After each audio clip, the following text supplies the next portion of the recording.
어떤 율법 교사가 일어나 예수를 시험하여 이르되 선생님 내가 무엇을 하여야 영생을 얻으리이까. 예수께서 이르시되 율법에 무엇이라 기록되었으며 네가 어떻게 읽겠느냐. 대답하여 이르되 내 마음을 다하며 목숨을 다하며 힘을 다하며 뜻을 다하여 주 너희 하나님을 사랑하고 또한 내 이웃을 내 자신같이 사랑하라 하였나이다. 예수께서 이르시되 내 대답이 옳도다. 이를 행하라. 그러면 살리라 하시니 그 사람이 자기를 옳게 보이려고 예수께 여짜오되 그러면 내 이웃이 누구니이까. 예수께서 대답하여 이르시되 어떤 사람이 예루살렘에서 여리고로 내려가다가 강도를 만나매 강도들이 그 옷을 벗기고 때려 거의 죽은 것을 버리고 갔더라. 마침 한 제사장이 그 길로 내려가다가 그를 보고 피하여 지나가고 또 이와 같이 한 레위인도 그곳에 이르러 그를 보고 피하여 지나가되 어떤 사마리아 사람은 여행하는 중 거기 이르러 그를 보고 불쌍히 여겨 가까이 가서 기름과 포도주를 그 상처에 붓고 싸매고 자기 짐승에 태워 주막으로 데리고 가서 돌보아 주니라. 그 이튿날 그가 주막 주인에게 데나리온 둘을 내어주며 이르되 이 사람을 돌보아 주라. 비용이 더 들면 내가 돌아올 때 갚으리라 하였으니 내 생각에는 이 세 사람 중에 누가 강도 만난 자의 이웃이 되겠느냐. 이르되 자비를 베푼 자니이다. 예수께서 이르시되 가서 너도 이와 같이 하라 하시니라. 그들이 길 갈 때 예수께서 한 마을에 들어가심에 마르다라 이름하는 한 여자가 자기 집으로 영접하더라. 그에게 마리아라 하는 동생이 있어 주의 발치에 앉아 그의 말씀을 듣더니 마르다는 준비하는 일이 많아 마음이 분주한지라. 예수께 나아가 이르되 주여 내 동생이 나 혼자 일하게 두는 것을 생각하지 아니하시나이까. 그를 명하사 나를 도와주라 하소서. 주께서 대답하여 이르시되 마르다야 마르다야 내가 많은 일로 염려하고 근심하나 몇 가지만 하든지 혹은 한 가지만이라도 족하니라. 마리아는 이 좋은 편을 택하였으니 빼앗기지 아니하리라 하시니라. 아멘. 오늘 말씀에서는 어떤 율법 교사가 예수님을 시험하여 질문합니다. 율법 교사라면 율법의 전문가입니다. 모세 오경 정도는 거의 완벽하리만큼 외울 정도로 잘 아는 사람입니다. 그런 사람이 예수님을 시험하여 질문을 하는데 선생님 내가 무엇을 하여야 영생을 얻으리까? 라고 질문을 합니다. 그때 예수님께서 율법에 무엇이라 기록이 되어 있느냐고 되물으십니다. 율법교사는 마음을 다하고 목숨을 다하고 힘을 다하고 뜻을 다하여 주 너희 하나님을 사랑하고 또한 내 이웃을 내 몸과 같이 사랑하라고 하셨다는 대답을 합니다. 이에 예수님께서 내 대답이 옳다고 하시면서 이를 행하라 그리하면 살리라고 말씀하십니다. 그런데 이 율법을 완벽하게 지켜서 영생 얻을 사람이 어디 있겠습니까? 어느 인간이 이 율법을 지킬 수가 있을까요? 예수님께서는 왜 이 율법 교사에게 이것을 지키면 살리라고 말씀하신 것입니까?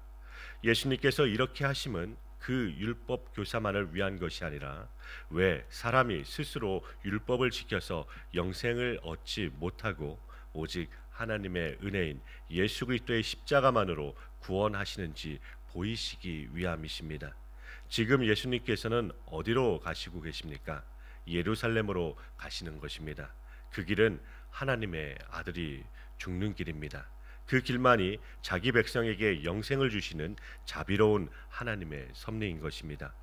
그런데 율법 교사에게 무엇이 문제인가 하면 어려서부터 하나님을 사랑하는 것은 잘 해왔다고 여기는 것입니다. 그리고 이 율법 교사가 자기를 옳게 보이려고 내 이웃이 누구인가를 묻습니다. 이렇게 묻는 이면에는 자신이 이웃도 사랑하여 왔다고 여기는 것입니다. 그리고 이웃이 누구라고 정하여 주면 그 이웃도 자기 몸처럼 사랑할 의도가 있다는 것이죠. 지금 예수님께서 질문하는 바리새인들의 이웃의 개념은 긍휼과 자비, 하나님의 선택과 사랑의 내용이 있는 것이 아니라 이미 굳어진 자기들의 율법체계 안에서의 사랑인 것입니다.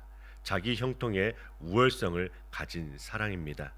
우리는 사랑받을 만한 사람이고 그런 사람들끼리 서로 사랑하는 것이라고 여기는 것입니다. 그러니 율법을 모르는 자들과 알아도 율법을 지키지 못하는 자들을 죄인으로 여기고 더구나 사마리아인들과 이방인들을 개같이 여기는 그런 사람들이었습니다. 이런 사고방식을 가지고 있는 사람이 이웃에 대하여 질문을 한 것입니다. 내 이웃이 누구입니까? 예수님께서 예를 들어서 답변을 하십니다. 어떤 사람이 예루살렘에서 여리고로 내려가시는데 강도를 만났는데 강도들이 그 사람의 옷을 벗기고 때려서 거의 죽은 것을 버리고 갔습니다.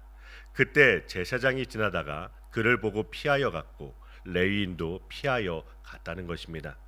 그러나 사마리아인이 지나가다 그를 불쌍히 여겨서 기름과 포도주를 그 상처에 부어 응급처치를 하고서 자기 나귀에 태워서 주막으로 데리고 간 것입니다. 이튿날에 2데나리온을 주면서 잘 부탁을 하고서 부족하면 자신이 돌아와서 주겠다고 한 것입니다. 이 세 사람 중에 누가 강도 만난 자의 이웃이냐고 물었습니다. 율법교사는 평소에 개같이 여기는 사마리아인이 선한 이웃으로 등장하였으니 기분이 좋지 않은 것입니다. 율법을 잘 지킨다는 대제사장들과 장로들에게 너희보다 세리들과 몸을 파는 여인들이 하나님의 나라에 먼저 들어갈 것이라고 하신 것입니다. 얼마나 예수님이 죽이고 싶도록 믿겠습니까? 지금 율법 교사도 얼마나 곤혹스러운 대답을 해야 하는 지경일까요? 그래서 사마리아인이라고 대답을 하지 않고 자비를 베푼 사람이라고 말하는 것입니다. 그런데 이 대답이 더 정답인 것입니다. 내 이웃이 누구입니까? 자비를 베푼 자가 이웃이라는 것입니다. 그러면 이스라엘에게 자비를 베푸신 분이 누구입니까? 바로 여호와 하나님이십니다. 출애굽기 22장 말씀해 보시면 출애굽한 이스라엘 백성들을 향하여 고아와 과부와 나그네를 돌보라고 하신 하나님께서 자신을 자비한 자라고 하십니다. 아브라함의 언약을 따라 하나님께서 이스라엘을 긍휼히 여기신 것입니다. 그러므로 하나님의 자비 안에서 서로 돌보고 사랑하는 것입니다. 그것이 이웃을 사랑하는 것입니다. 그러므로 이웃 사랑의 결국은 하나님의 사랑으로 연결이 되어야 하는 것입니다.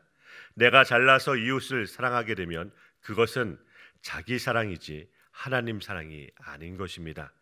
하나님의 자비가 나타난 사랑이라야 하나님 사랑인 것입니다. 율법 교사의 대답에 예수님께서도 너도 이와 같이 행하라고 말씀하십니다. 누가복음 22장 52절 말씀입니다.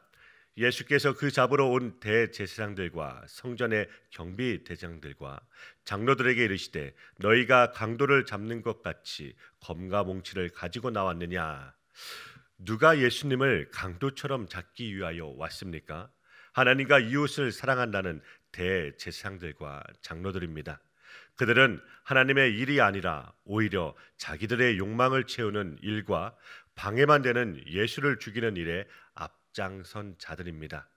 그 일에 세상의 권력은 함께 동조한 것입니다. 오늘 우리는 이러하지 않습니까?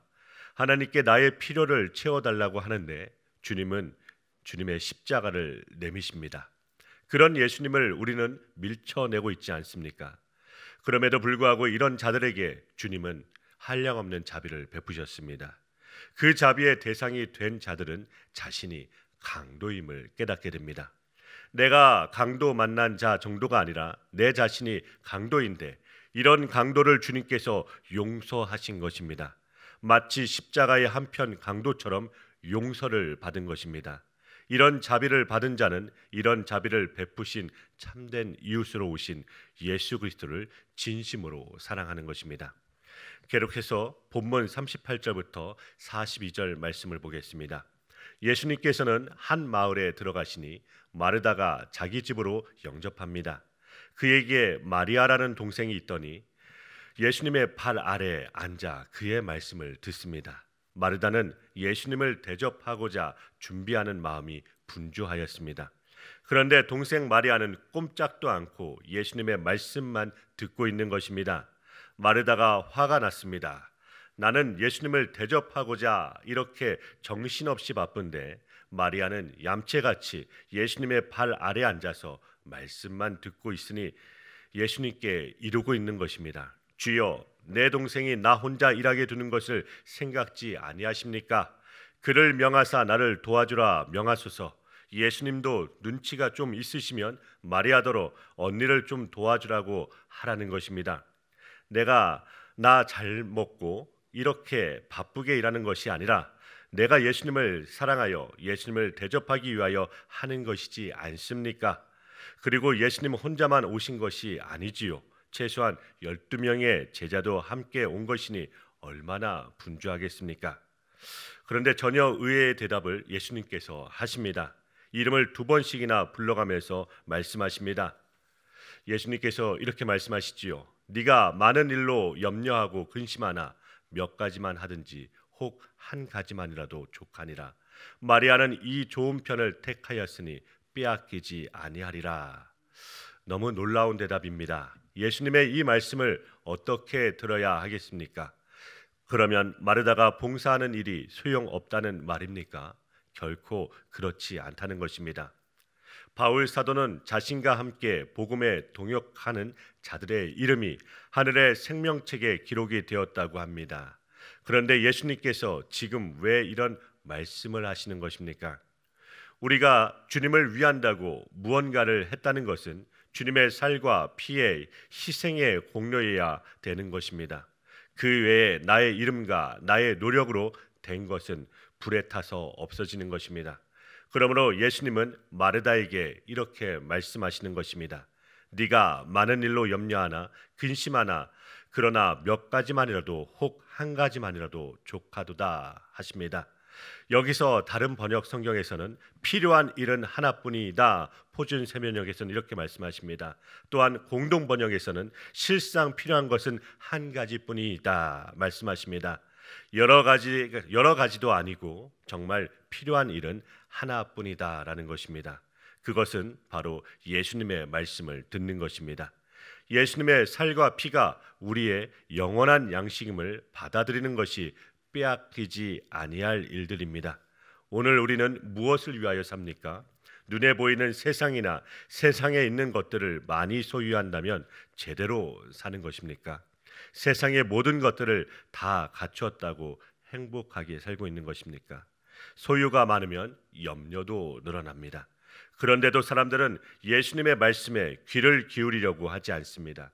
마치 어리석은 부자처럼 많은 수확을 하고서는 창고를 넓히고 재물을 가득 쌓아두고 내 영혼아 편히 쉬며 즐기자고 합니다. 그것이 행복인 줄 압니다. 그러나 오늘 밤에 네 영혼을 거두어가면 이 모든 것이 네 것이 되겠느냐고 예수님께서 말씀하십니다. 우리가 신앙생활을 할 때 내가 주님께 무엇을 얼마나 많이 하는가에 초점을 맞출 때가 있습니다. 그러나 주님의 말씀을 듣는 것보다 더 귀한 것은 없습니다. 초대교회 때 직분자를 세운 것도 사도들이 말씀과 기도에 전무하기 위하여 세운 것입니다. 교회의 여러 가지 다른 봉사들도 말씀을 위한 봉사여야 될 것입니다. 생명의 말씀을 듣고 생명의 말씀을 증거하기 위하여 봉사해야 될 것입니다. 봉사 자체가 목적이 되면 안 되는 것입니다. 부디 영원토록 빼앗기지 아니할 좋은 것을 택한 마리아처럼 예수님의 말씀, 빼앗기지 아니할 생명의 말씀으로 오늘 하루도 승리하는 하루 되시길 간절히 기도드립니다.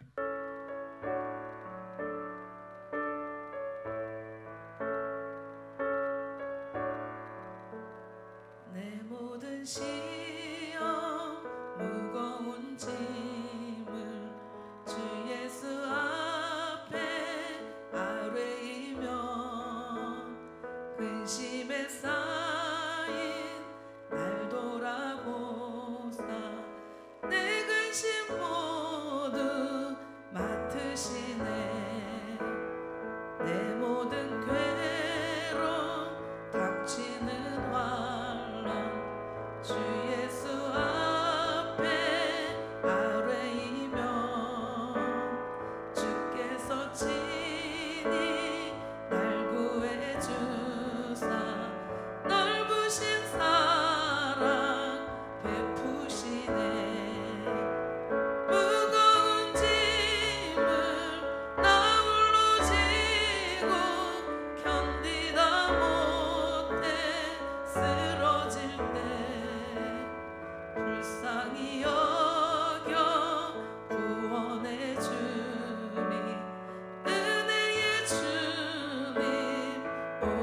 예수 내 짐이 져